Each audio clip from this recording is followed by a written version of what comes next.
പക്ഷെ അതൊരു വലിയ എക്സ്പീരിയൻസ് ആയിരുന്നു. പരസ്പരം എന്ന് പറയുന്നത് നമുക്ക് ഈ അഭിനയ പാഠത്തിലേക്ക് ഒത്തിരി എന്നെ ഹെൽപ്പ് ചെയ്ത ഒരു സീരിയലാണ് പരസ്പരം. ഒത്തിരി കാര്യങ്ങൾ എനിക്കൊന്നും അറിഞ്ഞുകൂടായിരുന്നില്ല. ഈ ആക്ടിങ് എന്ന് പറഞ്ഞൊരു സംഭവമേ എനിക്കൊന്നും അറിഞ്ഞുകൂടാതെ ചെന്ന് ആദ്യത്തെ എനിക്കിപ്പോഴും ഓർമ്മയാണ്, ആദ്യത്തെ 10-50 എപ്പിസോഡ്സൊക്കെ ഈ ടി വിയിൽ ടെലികാസ്റ്റ് ചെയ്ത് തുടങ്ങിയ സമയത്ത് എൻ്റെ വളരെ ക്ലോസ് ആയിട്ടുള്ള ഫ്രണ്ട്സ്, വീട്ടിൻ്റെ അടുത്തൊക്കെ ഉള്ള എൻ്റെ വളരെ ക്ലോസ് ആയിട്ടുള്ള ഫ്രണ്ട്സ്, ഇവരൊക്കെ എൻ്റെ അടുത്ത് പറഞ്ഞിട്ടുണ്ട്, നീ എന്തോന്നല്ല അവിടെ പോയി കാണിക്കണമെന്ന് ചോദിച്ചിട്ടുണ്ട് എൻ്റെ അടുത്ത്. കാരണം എനിക്കിതിനെപ്പറ്റി ഒരു അക്ഷരം അറിഞ്ഞുകൂടാ.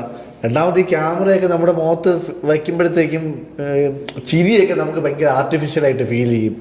അപ്പം നമ്മുടെ ഉള്ളിൽ എന്താണെന്നും പുറത്ത് കാണിക്കാൻ പറ്റാത്തൊരവസ്ഥ. അപ്പം അങ്ങനെ ഒത്തിരി സ്ട്രഗിൾ ചെയ്തിട്ടുണ്ട്. പിന്നെ ക്രമേണ നമുക്ക് ഈ പറഞ്ഞ പോലെ ഒരു കാര്യത്തിൽ നമുക്ക് സ്ഥിരമായിട്ട് ചെയ്തുകൊണ്ടിരിക്കുമ്പോൾ ഇമ്പ്രൂവ് ആവുമല്ലോ.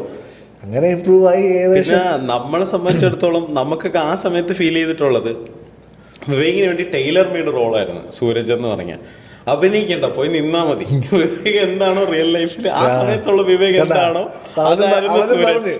അതായിരുന്നു നമുക്ക് അത് കാണുമ്പോൾ ഫീൽ ചെയ്യണം. നമ്മൾ ഈ ഓഫ് സ്ക്രീൻ ഓൺ സ്ക്രീൻ നമുക്കൊരു ചേഞ്ച് ഫീൽ ചെയ്തിട്ടില്ല ആ സമയത്ത്.